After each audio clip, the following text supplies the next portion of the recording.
छात्रों, आज के अपने इस वीडियो में हम जिस टॉपिक पर चर्चा करेंगे उस टॉपिक का नाम है पूर्वज या प्रतीप क्रॉस। पिछले टॉपिक में हमने बताया था, पिछले वीडियो में, टेस्ट क्रॉस के बारे में। ये कुछ उसी से मिलता जुलता है, परंतु इसमें थोड़ी सी क्रिया अंतर है। उसमें हम आप्रभावीजनक से क्रिया करा रहे थे। इसमें क्या होता है कि यौवन पीढ़ी से प्राप्त संतति का हम उसके जनकों से क्रिया कराते हैं। जनक को पूर्वज कहते हैं ना। हमारे जो पूर्वज होंगे हमारे माता पिता दादा दादी होंगे, तो हम जो पूर्वज होते हैं तो उन पूर्वजों से क्रॉस करा के देखते हैं कि किस प्रकार की संततियां उत्पन्न होती हैं। तो उस क्रिया को पूर्वज क्रॉस या प्रतीप क्रॉस कहते हैं। तो हमारा टॉपिक है पूर्वज क्रॉस या प्रतीप क्रॉस। सबसे पहले हम इसकी परिभाषा जान लेते हैं कि परिभाषा क्या होती है। तो परिभाषा की बात करते हैं। जब यौवन पीढ़ी से प्राप्त संतति का क्रॉस उसके जनकों के साथ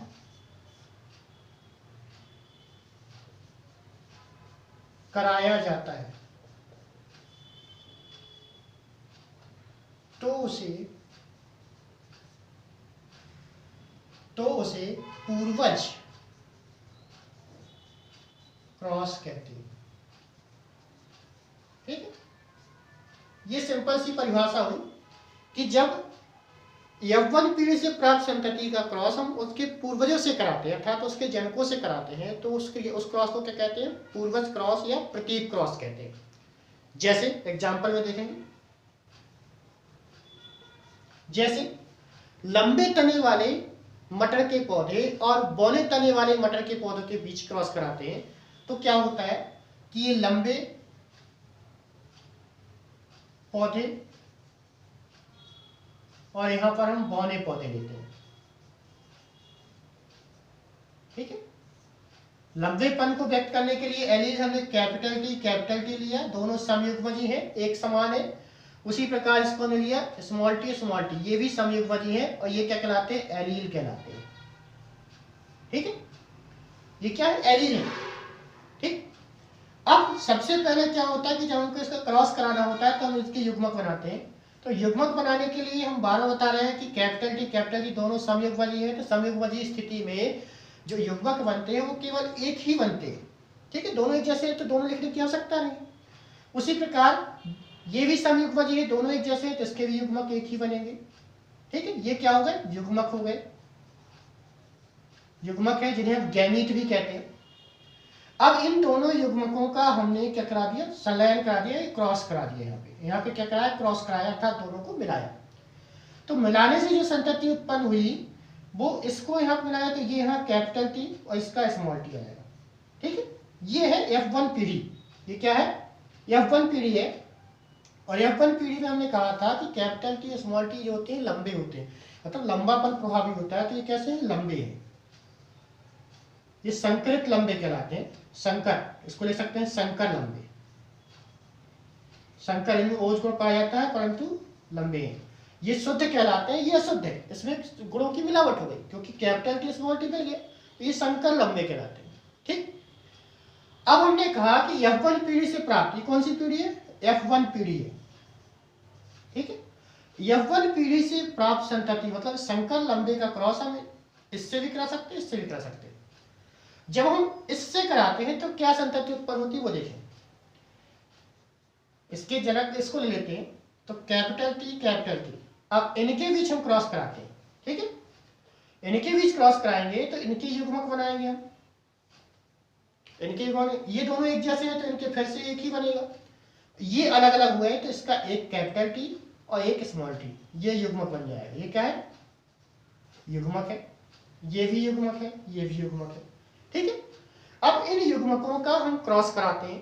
तो क्रॉस कराते हैं तो इसका इससे क्रॉस कराएंगे, ये वाले से। तो जो जहां पे है, जैसे इसको यहां लाना है तो इसके नीचे लाए ताकि लिखने में आसानी रहती है। तो कैपिटल टी, ये कैपिटल टी बन गए। ये क्या है? शुद्ध नस्ल वाले हुए, कैपिटल टी इस प्रकार के नहीं है। तो ये लंबे होंगे। ये कैसे होंगे? लंबे होंगे। उसी प्रकार इसका क्रॉस कराते हैं हम इससे। ठीक है, तो ये कैपिटल टी और ये स्मॉल टी, इसमें देखो दोनों अलग अलग हुए, मतलब इसमें किसी न किसी प्रकार की गुणों में मिलावट हो गई, तो इसको कह सकते हैं संकर लंबे। मतलब दोनों संततियां लंबे उत्पन्न हुए, ये F2 पीढ़ी कहलाती है। कौन सी पीढ़ी है? F2 पीढ़ी। ठीक है, तो हमने एक जनक के साथ क्या कर लिया? क्रॉस करा लिया। इसी प्रकार हम दूसरे जनक इसके साथ भी क्रॉस करा लेते हैं। तो दूसरे जनक के साथ जब क्रॉस कराते हैं तो देखिए क्या होगा, इसको हम लेते हैं फिर से यहाँ पर कैपिटल टी स्मॉल टी, ये वाला है। ठीक है, F1 पीढ़ी से प्राप्त। उसका इसको ले लेते हैं, ये स्मॉल टी इसको लेके अब इसके साथ इसका क्रॉस करा चुके हैं ये, अब इसके साथ हम इसका क्रॉस कराएंगे तो क्या होता है, तो ये इसके युग्मक बनाते हैं हम। तो युग्मक बनाएंगे तो इसके बनेंगे दो, कैपिटल टी स्मॉल टी, और इसके बनेंगे केवल एक, दोनों एक जैसे हैं, समयुग्मज है। तो ये इसका क्रॉस इससे कराते हैं तो यह बनता है कैपिटल टी स्मॉल टी, ये भी लंबे होंगे लेकिन कैसे? संकर लंबे, मतलब इसमें गुणों की मिलावट हो गई। उसी प्रकार इसका क्रॉस हम इससे कराते हैं तो ये स्मॉल टी ये शुद्ध बौने होंगे। ये क्या से होते हैं? शुद्ध बौने, मतलब अपने जनक के समान। तो कहने का तात्पर्य है कि जब F1 पीढ़ी से प्राप्त संतति का क्रॉस हम उनके जनकों के साथ कराते हैं तो उसे हम पूर्वज क्रॉस कहते हैं या प्रतीप क्रॉस कहते हैं। तो प्रतीप क्रॉस में जो संततियां उत्पन्न होती हैं वो तो लंबे शुद्ध नस्ल के हो सकते हैं या संकर वाले हो सकते हैं। उसी प्रकार शुद्ध, यहाँ भी शुद्ध नस्ल के हुए या संकर हुए, जिनके बीच का जो अनुपात की बात करते हैं तो अनुपात जो प्राप्त होता है वो 1:1 का अनुपात प्राप्त होता है। ठीक है, अनुपात क्या है? 1:1। शुद्ध मतलब एक शुद्ध नस्ल वाले होंगे और एक संकर वाले होंगे, तो एक शुद्ध एक संकर। ठीक है, तो इसे कहते हैं हम पूर्वज या प्रतीप क्रॉस। ठीक है, एक बार फिर से देख लें थोड़ा जल्दी है कि लंबे पौधे पौने पौधे के मध्य जब क्रॉस कराते हैं तो F1 पीढ़ी में क्या होते हैं? सभी लंबे प्राप्त होते हैं। अब लंबे जो सभी प्राप्त हुए उनका क्या करते हैं? उनके जनकों के साथ, एक ये जनक है, ये जनक के साथ कराया, तो जनक से साथ जब क्रॉस कराते हैं तो लंबे और संकर लंबे प्राप्त होते हैं। उसी प्रकार जब दूसरे जनक के साथ कराते हैं तो संकर लंबे और शुद्ध बौने प्राप्त होते हैं। तो जनकों के साथ जब क्रॉस कराते हैं F1 पीढ़ी से प्राप्त संतति का तो उसे हम क्या कहते हैं? पूर्वज क्रॉस या प्रतीप क्रॉस कहते हैं।